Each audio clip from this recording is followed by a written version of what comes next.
Hey, what's up, everybody? Welcome to Midwest Whitetail After Hours, presented to you by Hoyt Archery. My name is Jason Science. Today is November 1st, and I've got with me Jared, Max, Lee, Owen, and last, and certainly not least, Mike. How you guys doing? Good, we're good. How are you? I'm good. I'm good. You got a little change of scenery there. Oh my goodness. You know, Owen, we talked about the leaves last time, and just the difference. I mean, even in Wisconsin, there's a lot of leaves, but I don't know, maybe Missouri just grows more leaves than Wisconsin, but my gosh, they're green. Everything's green here yet.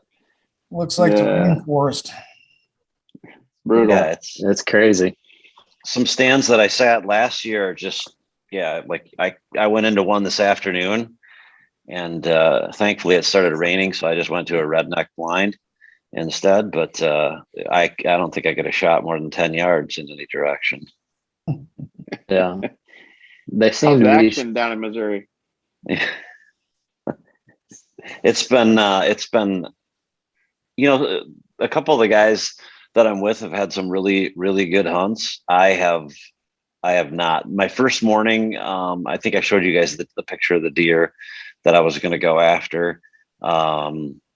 He was there and gone in the same second.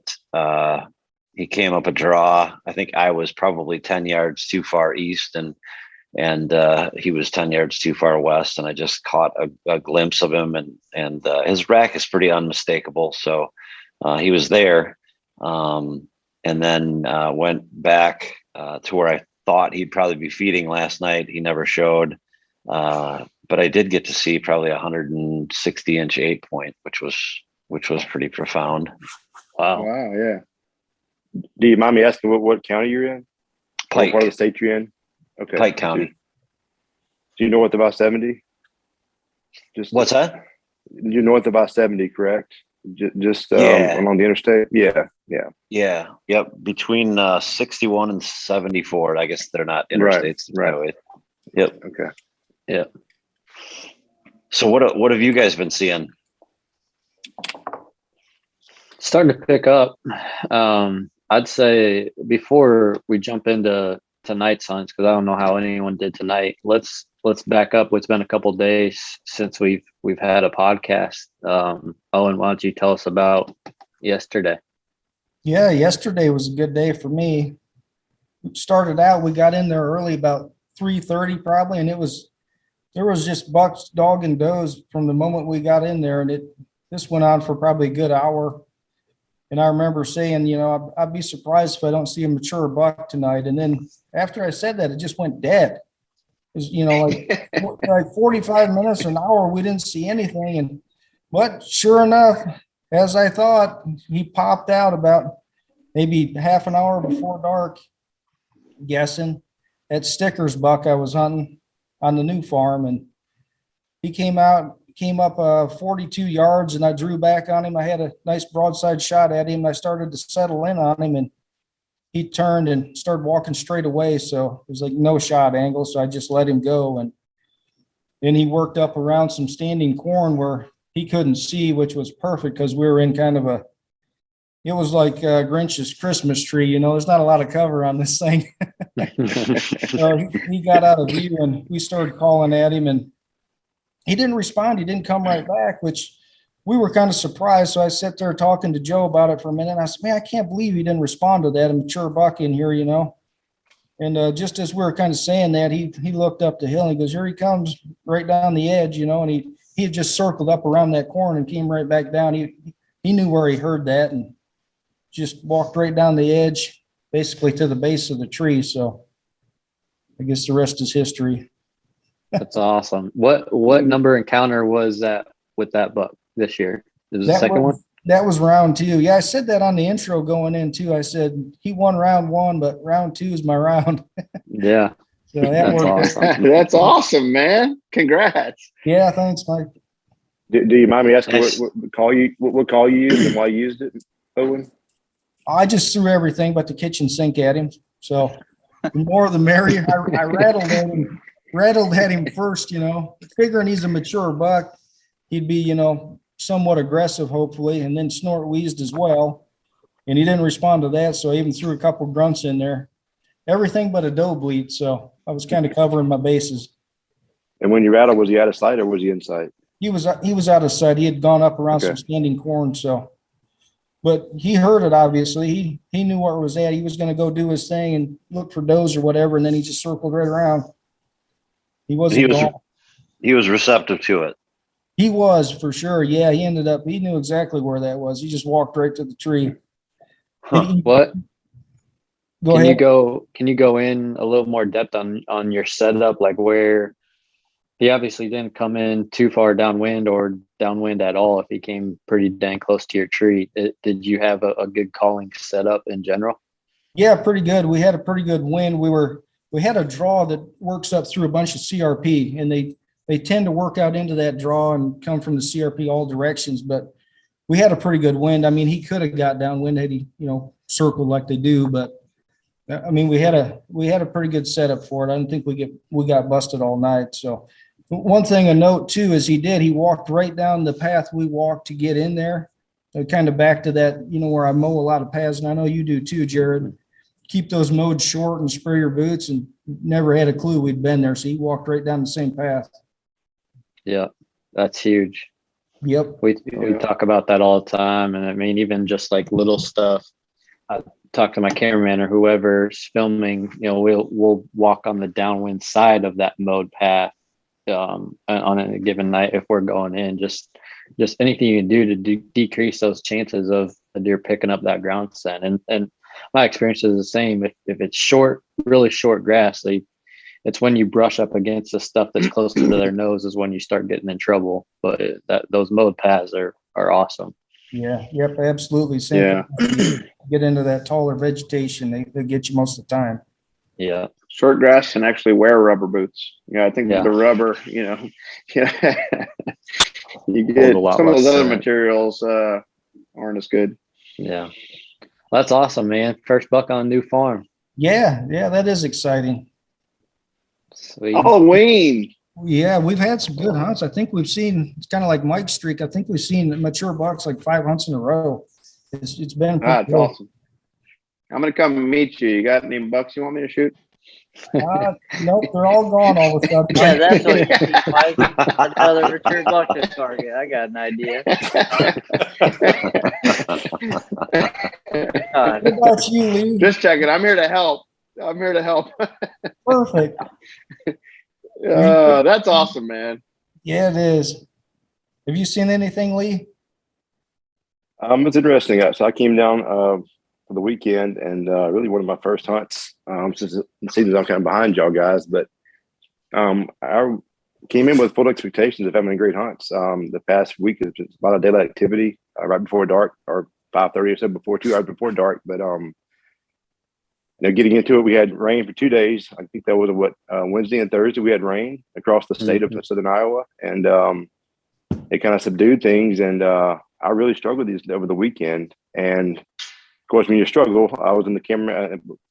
Caleb Griner was my cameraman, and we talked about it. We had time to talk about it. We weren't seeing a lot of deer, so we got to talk about what was going on. And I had a CRP this summer, and it really made my hunting area a lot larger. Hunts bigger than it used to, and also I have crops in the ground still with all this rain. I cash rent my tillable out, so it's not under my control to get the ground, get the corn out. And so I got standing corn, I got CRP, and it's making my cameras really inconsistent. And I think that's got to do a lot with what's going on. These deer are in these little pockets in these waterways, and they're not near as consistent. So when you have that situation, you think back to the past. What's going on in the past on this farm? You go back to history. And in 2018, when I killed Pop on the show, a big 9-point, same thing. He didn't show up to November the 4th, and we're not even there yet. So these big deer that are on camera, or mature bucks that are on camera, are it's 1 week here, or it's 5 days, it's morning, it's evening. There's no consistency to it where I'm at, and I have to think that's got to be with just terrain features and just cover that's left out there. And that's my best bet, my best guess. And but on the flip side, I had another guy with me hunting my farm. He had an out-of-state tag he drew, and he lit it up, man. I mean, I was 100 yards, I mean, a couple hundred yards from him, and he was seeing 8, 9 bucks rattling them in. So I think this time of year it also is that first doe close. I mean, he had deer ears back. He had rattling them in. They were coming down the hill, and so I think it's just, are you in the right spot? That's a cliche, obviously, but I mean, that's it. I mean, you got to be out there and be in the right area. And I think he had a doe that was probably really close. And I mean, he had a hunt of a lifetime. And I was just down the road, 100 yards or so, and saw 2 does. And I think I texted Owen that same morning, and Owen saw 2 does the same morning as well. And Owen and I we're not that far apart as a crow flies. And I think, he said, I think he saw one piece. I got one phone, and I was kind of, I was laughing because they stopped showing off because I had 0 in my plot for the first 2 hours. So, y'all can weigh in on that. I respect all you guys, and you can, give your 2 cents on what you think. I know, listen to the podcast that Mike and Owen have both had their crops out already. And I have not. So maybe that's something that, y'all can allude to. What do you think? I just have a quick question with respect to what Lee said. One thing that I noticed in getting down here is, we've obviously in Wisconsin have a lot of crops, but we don't have them we don't have them set up the way that they do, at least down here in Missouri. And then what I noticed when I've hunted Iowa, and that is, particularly in the hilly country, they've got some pretty good sized fence lines. And I'm not sure what plants it is that are growing in fence lines. But one thing I noticed yesterday when I saw that huge 8 is deer just kept popping up all over. There was probably, I could see probably, 75 acres worth of beans.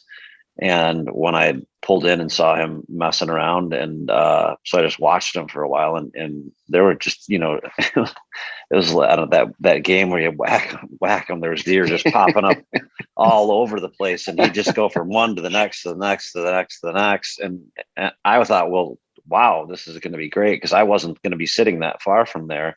But is that typical for this area? Because we don't see that where I hunt at all, because either the fence line is nearly non-existent because they've trimmed everything back so far, or there's no fence line at all. Do you think, Jason, they were just so are you saying there's enough cover along the fence line that you thought they were bedding there and just popping in and out, or they're just, it's surprising you because you can't see them coming? Right. I mean, it's all a south-facing slope, and it just seemed to me that they were all bedded in different spots all along, these different fence line. And it's a big field, so there's 3 fence lines / waterways, whatever you want to call them, through it, and I was just like, whoa, there's another one. All the deer were in there. Yeah. I think it's interesting because there's a lot of variation in what you might see. I mean, some farmers are fence to fence or ditch to ditch. There's no extra cover. There's programs, obviously, you're aware of to, give habitat back, do 60 feet on either side of things. I mean, I think in some of the bigger ags, if there's not a lot of bigger timber or cover around, then boy, the deer use whatever they have. And those fence rows, if they've got 20 feet of cover, all the deer will be bedded in there. I've noticed that on some properties I've hunted in the past. I don't know what you other guys think, but I think it supports what I saw. Is a lot of these farms in my neighborhood are 50-50 farms, 50% ag, 50% timber or CRP, and these deer are just in random little pockets, and that's what they're doing. And I think these bigger deer. I talked to Caleb about it as well, and he has an experience with this on the eastern side of Iowa. Is these big deer, it's not quite right yet, so they're not coming out to midnight getting pictures. They're kind of keeping to themselves, staying in these pockets, and then they're coming out. I think this next week will be really good. And this morning I saw a lot of good activity. I had to go back to work, but I think I was just a few days early. And yeah, a couple of things, Lee, with what you were saying. First of all, obviously we know the right place, right time is very much true. Like these next couple of weeks. Even this morning, 7 out of 8 people I talked to had a really slow hunt this morning, but one of those had an unbelievable hunt. There were more bucks than he could count running around.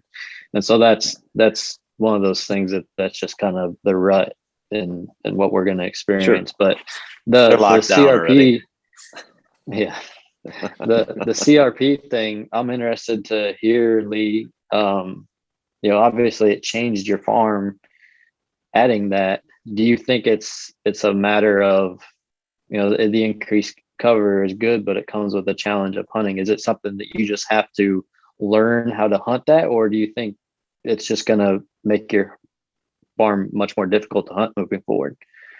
Well, I weighed all these things going into it. I've asked Owen several times. He did CRP farms in the past as well, but for my, it's going to make my farm harder to hunt for sure. It's going to, my pinch points are going to go away. My plots are going to be spread out, and it's going to make more cover. But in the day, when I get to late season, my farm's a ghost town as far as being able to see through it. You can see through my farm, and I thought I needed that late season cover to hold deer, to make them to give them that maturity. But also, I think I went from a farm, I doubled the cover almost. So therefore, I spread my deer out, and I don't have the density. So last year, I didn't shoot does last year for this reason. I was anticipating a increased carrying capacity on this farm, so I did not shoot my does. But absolutely, I think it's gonna make it harder to hunt. But I think to me, it makes it more fun too. I mean, the learning part of it, the evolutionary changes of year to year. That's why we do it. I mean, if it was, shooting fish in a barrel, it wouldn't be any fun. So even this process, I had a frustrating weekend to a point, but it was great. It was fun. And it was just a learning experience. And I will take that moving forward, like we all do as hunters, and reflect on that in the future to make it more successful. And I really think looking forward, for me, I think Thanksgiving would be my best days as those crops and the crops come out and that you get the end of that bell-shaped curve for that rut. That's me being honest because of the crops and the cover. So any guys out there that are struggling, if you're picking vacation days, talk to your farmers, talk to your local guys when those crops are coming out. It could really be a game changer. Yeah, for sure.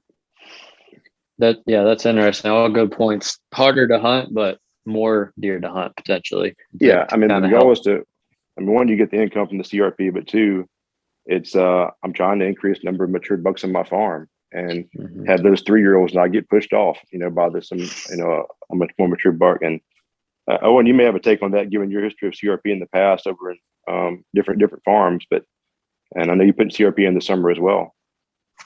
Yeah, I think you alluded to the key.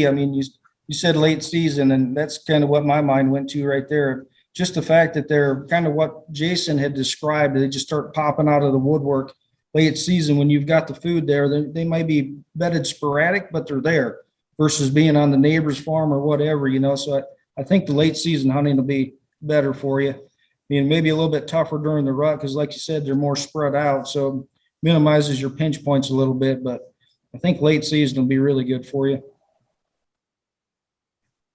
Harder on the shed hunting, maybe. Yeah. Yeah, a little rougher on the tractor tires too. Yeah. I make Mike pay for all those. So. Did anybody else go out tonight? Yeah, I've been out the last couple of days. Yeah, you're off tomorrow too, aren't you? I am. I'm off Tuesday and Wednesday. Yeah. And I went, I actually hunted, I went down to the river farm. I was getting kind of worn out on the home farm, struggling, just not seeing a lot of deer. Even with the weather change, pretty slow hunts. And so I actually went down to the river farm yesterday morning. I thought maybe my morning intrusion into my farm's not super big. It's a couple 100 acres. And, based on how I access it, I could potentially be affecting my afternoon hunts. And I'm trying to get on Chubs. So I left and I hunted the river farm, had a great hunt, great activity. Yesterday morning, saw does and bucks kind of cruising and moving around. I hunted till noon, had good activity all morning. And then I switched back to my home farm yesterday afternoon and, saw a couple deer, but it wasn't very much, a couple young bucks, a couple does. And then this morning I went back, I was waiting, high pressure, cold, November 1st, couldn't be better. I snuck back on one of the ridge tops and set up, and I thought, man, it's going to be on today. And I had 2 1.5-year-olds and a 2.5-year-old. I sat till noon again, and that was all I saw. So I did get pictures of Chubs midday from early in the morning. He was daylight active, I was just telling my camera guy in the stand, I said, we're gonna have to go hunt somewhere else. I'm getting tired of sitting out here and having slow hunts, give it a break and come back later. And then boom, I get a picture of him at 8:30 in the morning, right where we parked the truck. I mean, he's like almost in the truck, and he's working a scrape. And so as he doesn't live in a very big area, and I can't believe how many sits I've made. I've got some points where I can see so much country. And we laid eyes on him like for a half a second in the thick cover that night that he fought with that other buck, and I haven't seen him yet. And he's he hasn't been super daylight active in the morning up until this is the second time in the last 2 weeks he's been on camera in daylight. He's been more active in the afternoons, but there he was this morning. And so as these days tick by, and I expect him more and more to be cruising and staying on his feet later and looking for does, I convinced myself through my depression to stay after it and keep getting in there. And eventually we should cross paths. But so I've been studying the map behind me here, trying to figure out where to go in the morning, because he seems to have shifted a little bit. He was on one set of cameras in one area for the last month. And then actually since the 6x5 has showed up, he shifted over, probably a quarter of a mile. And the last 3 nights he's been on kind of the same set of cameras. And so it's very useful to have that intel. And, it's still as a general area, the area is not large. And like tonight I sat in the cherry tree, and I mean, I can see so much country. And I actually saw Big Mac tonight about 300 yards off go under the stand that we hunted the last 2 nights. But right under me, I had, 2 does on one side, a 1.5-year-old and a 2.5-year-old. I mean, I didn't have a lot of activity despite the favorable conditions. So I'm just going to keep sticking with it, and hopefully at some point we cross paths here. Anybody I else? think that 6x5 definitely moved his home range, Mike. I mean, in my opinion, that 6x5 probably did push him out. He's a year older buck, isn't he? 1 year older. Yeah, he is. Yeah, he is. Yeah. I've seen a little shift in my deer. And so is Big Mac. Yeah. Yeah, and they're active. They're super active bucks. I mean, in the morning, when I get the pictures from throughout the night, those deer are all over the farm on all the scrapes, and Chubs might be on one. And so he's not nearly as active as 3 of the other mature bucks on the farm, and that might be making it a little challenging. I don't know, but he's clearly been daylight active, and so it's just a matter of being in the right place. There is a lot of topography on this farm, and there's different little pockets, and if he's not moving very much or very far, then it's going to be hard to run into him. But at some point, I think he'll start covering a little more ground, and then as long as I'm sitting in a good spot, we should cross paths. It goes back to Jared's point. Jared's always saying it's always fun to hunt one deer. It's hard, but it's fun. But that's personalities are so interesting to figure out when you get the history with the deer, and they are less aggressive, more aggressive, and you got to be careful how you approach them. That's part of the game. Yeah, so. That's right. And this area, love-hate deal. That's right. Yeah. You got to be ready for the emotional roller coaster, right? And it's like some of the farms you've hunted in the last couple of years where the deer density is not super high. Like my home farm, it doesn't have a super high deer density. I mean, I think the River Bottom farm has a lot more deer just in general. So even if you're not seeing mature bucks, you're like seeing deer and it's fun. And then you get into some of these hunts where you sit all day and you see like a one button buck, you're like, woof, it's you want to see more activity. But anyway, I know. I for one, me and Max feel sorry for all the hunting you're doing. We feel bad for you. I'm sure you do. Yeah, we do. Yeah, just terrible. Yeah, sorry. We'll send you some. Yeah, I'm trying to decide if I think I fell asleep now or yet. I'm running on less than an hour for the last 2 days or whatever it was. Hey, good work. My hunt's been, haven't been out much. I did go in tonight and back to that good permission farm. There's still a lot of big deer, several. I don't even know. My hit list is innumerable now at that farm, and just new ones keep showing up. I was showing Jared the other day. This other deer just moves in. He's a tank. It just seems like once a week I add another one to the list, and they don't seem to. It's kind of strange.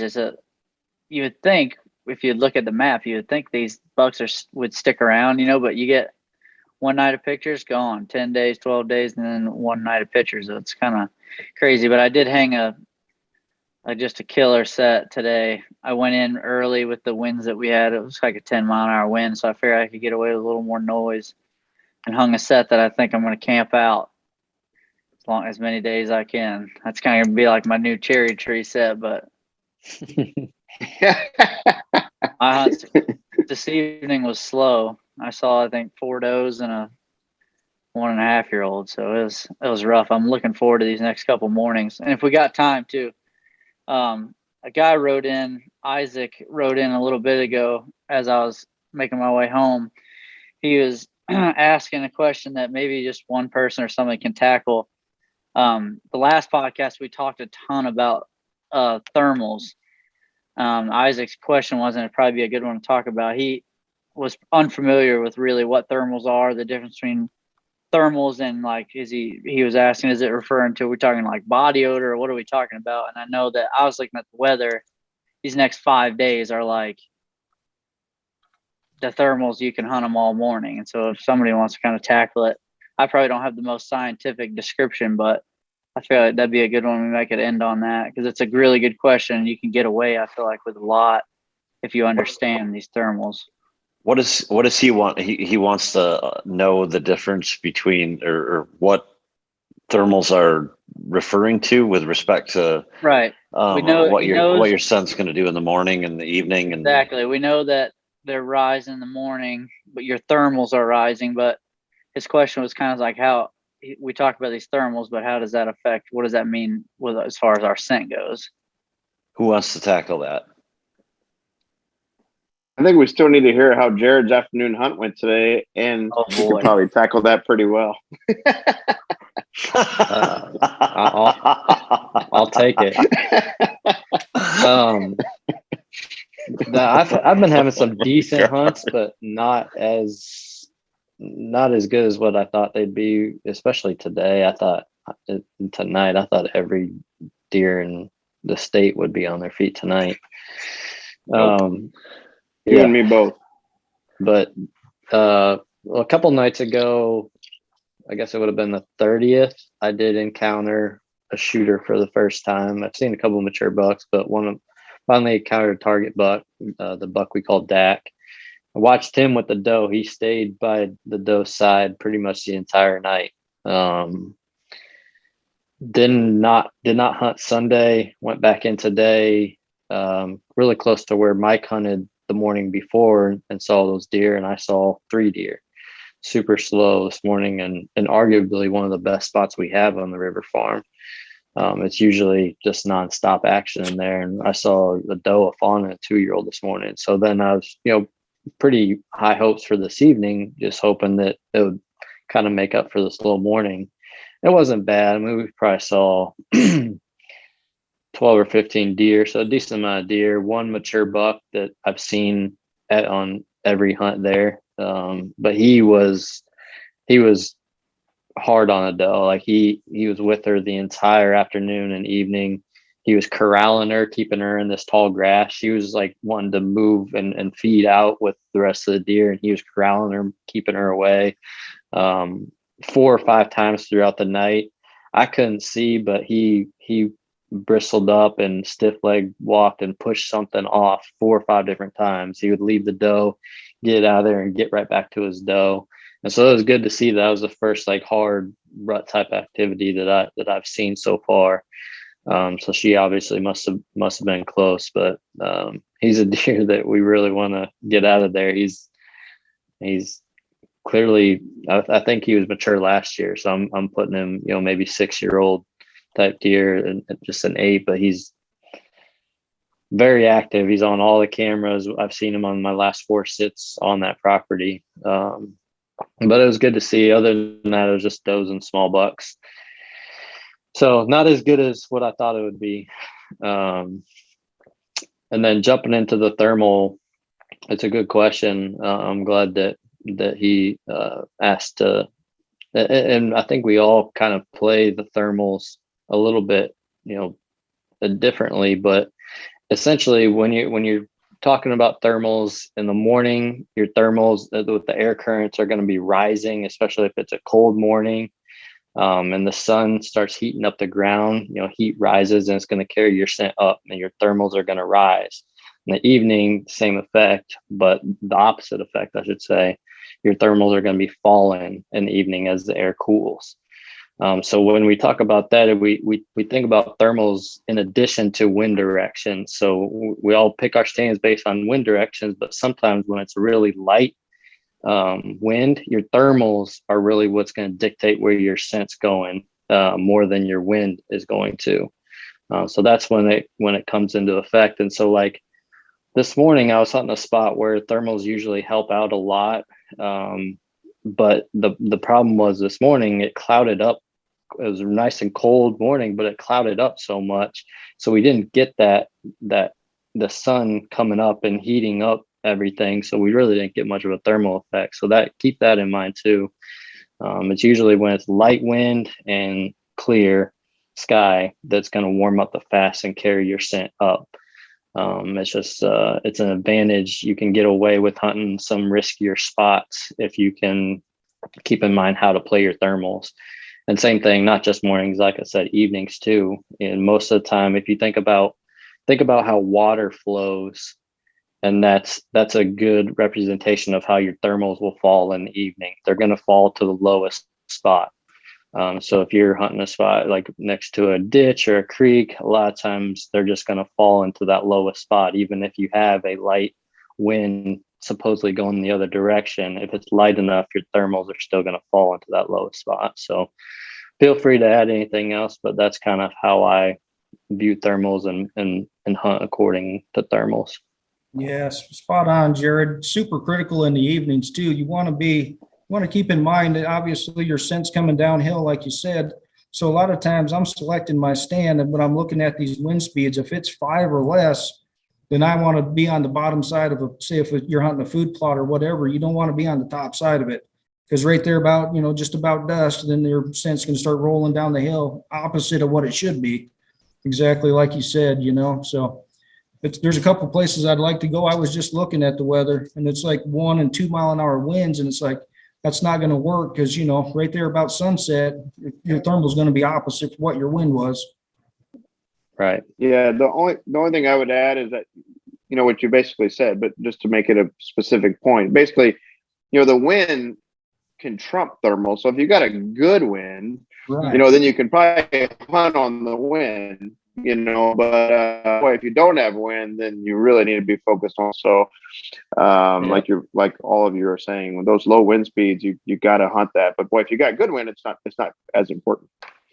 Yeah, Grant's hunt that was on the show this morning that aired was a perfect example. You can actually see it. It's a perfect example. And I messaged this guy back. If you watch that episode, you see the steam rising, that we had a hard frost that morning, almost immediately, no clouds in the sky, hard sunshine, and it heated up. You can just watch the steam rising. And we, technically that hunt, we hunted a dead wrong, complete 180-degree incorrect wind, but wind was just barely, if it was blowing at all, and we got away with it all the way until later in the morning. That's another thing too, is that I'd be curious to know how long you get away with it. I know you don't, like when we got in that stand in the morning, you're almost praying that if you're hunting thermals, you're almost praying that deer don't come right away before those thermals start to rise, because we were checking it knowing that it was pins and needles that whole morning, and we're checking it going, oh boy. And we got lucky that deer didn't start moving until later, until the thermals were already rising. So that's another thing too, that, it may even be a matter to where you waited to get in till that sun's starting to come up. And if you're really going in, but you can get away, at least everything I've ever seen on ridges, especially anytime that gets direct sunlight or in those cold frosty mornings, when they're calm, it's like, man, those are bulletproof almost.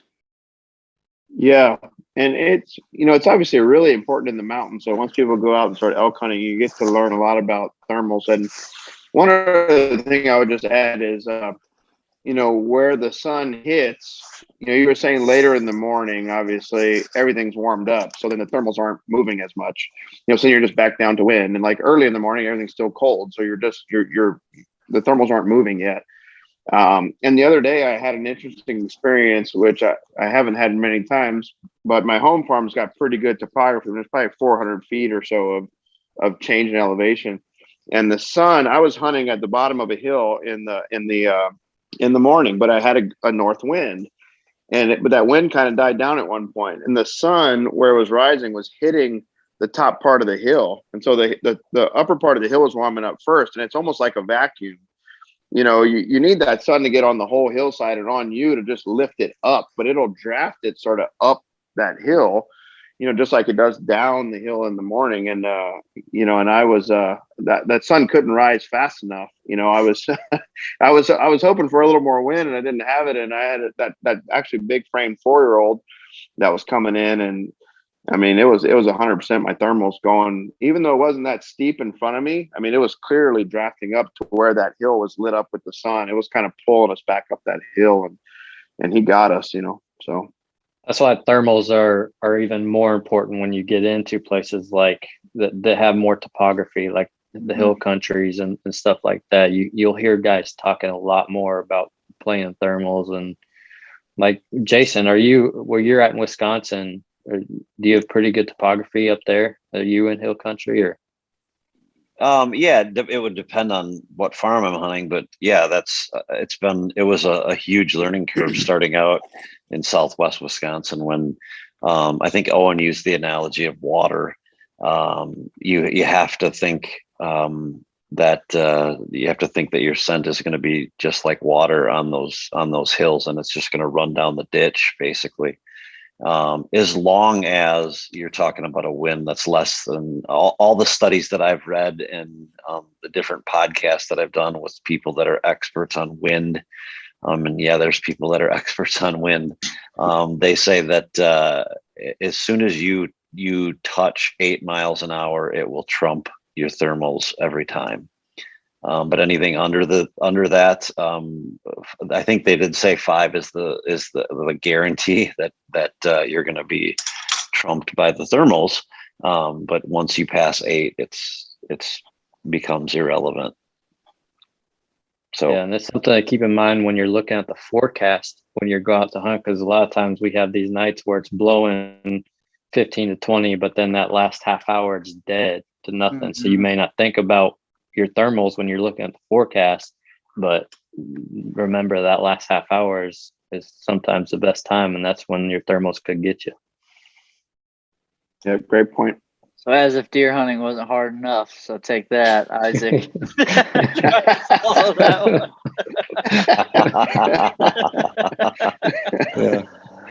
Well, that was good. Yeah, we nailed it. That's good information. Even sometimes it's overlooked too.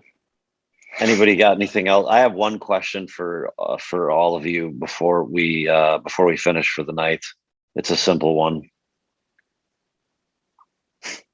If nobody has anything you want me to ask, everybody's ready. Oh man, such anticipation, man. Yeah, right. It's a dumb question, but I haven't had to deal with it too much before. But cattle, how much do they mess up the deer hunting? I mean, if they're right around you, or they can at any point in time be right around you, should you just get down and go home and have breakfast? No. Heck man, no. the deer get used to them. Yeah. Grant and I just hunted the other day, and I think Jared, I was telling you about it. My first time ever experiencing it, and I had 30 deer and 30 cattle, and they're brushing up against each other. Didn't affect. I mean, they didn't care at all. My experience is just deer can get used to anything. They can be conditioned to anything, so if they're used to those cows being around, they're going to be around. Where I've not had good luck is those places where farmers are constantly moving them around, and they get moved into a spot that they weren't. The deer usually kind of find their own little spot after that. But if they're constantly in there, I mean, I've had good hunts amongst cattle, just like Max said. Yeah, it was a few years ago. I feel like you were in that on that one farm. Was that a project farm? I can't quite remember, but you Yeah. guys were hunting the one area without the cattle, and then you kept filming the deer with the cattle. With the cattle. Yeah. You know, Yeah. it's And a lot of the properties I it's grew always up interesting. hunting. Yeah. Yeah. A lot of properties I grew up hunting around here were cattle properties. So that's been my experience. Is I wouldn't shy away from it if the cattle are always in there. All right. Well, I know what Jake, I'm doing tomorrow morning then. They seem to Hey, be Jay. pretty comfortable when they're up and moving, like you guys said. The cattle doesn't seem to bother them for the most part. They'll intermingle or whatever. They don't run off. But the one thing I've seen that I think affects them is in bedding areas, because cattle make so much noise. They're Yeah. snapping and cracking everything. Mature bucks especially, I think it moves them out of the bedding areas. So that is one Yeah. thing I would watch. Yeah. Yeah, this is just a travel corridor. I mean, it's just a pretty good ditch that leads up into a big piece of timber. So I was just curious, but you answered my question. Jason, my experience is I don't like them. I like them better on a plate with the potato on the side. Yeah, come on. Right. Yeah. I mean, Exactly. they frustrate me, and I will say, yeah, they move good with them, but I'm with Owen's point. I see deer with cattle, but I don't see mature bucks with cattle a lot. I think deer in general, but those mature bucks, I think they do kind of, I don't know. That's just my personal experience. I've seen deer mingle, but not a lot of large mature bucks with them. Yep. All right. Anybody got anything else? Good luck to you. I think so. Yeah. Yeah. Good luck to all you guys. I think we've covered everything we wanted to. If nobody's got anything else, we'll end the show and I'll get ready for tomorrow morning. Happy November. Good. Good luck, Jason. Absolutely. Thanks, guys. All right. We're out.